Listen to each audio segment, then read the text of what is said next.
'n expo wat wys dat 'n boer inderdaad 'n plan maak. Of dit nou beerdkrag, hoë elektrisiteitskoste of watertekorte is. Hierdie is 'n gewone stortkop wat baie water gebruik. Hierdie is 'n waterbesparende een wat baie minder water gebruik.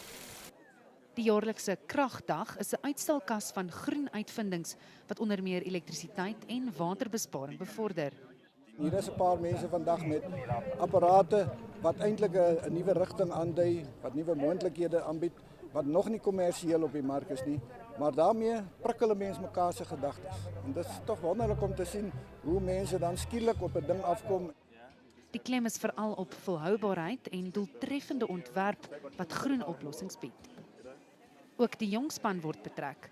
Hulle stalletjies is nie soseer groen nie, maar die hoop is dat die geslag van kleins af al opgewonde gaan begin raak oor alternatiewe oplossings. Dit is baie oulik om te sien dat die kinders, die jeug van vandag, opstaan en vir toekomstige generasies wil beveg, waar ons as ouer mense eintlik nie eers daarop kan vas staan en 'n voorbeeld vir hulle staan nie. Met soveel nuwe idees hoop die organiseerders dat Suid-Afrikaners binnekort sal kan wegbreek van onbetroubare verspreidingsnetwerke. Emma de Villiers, 1 Nuus, Pretoria.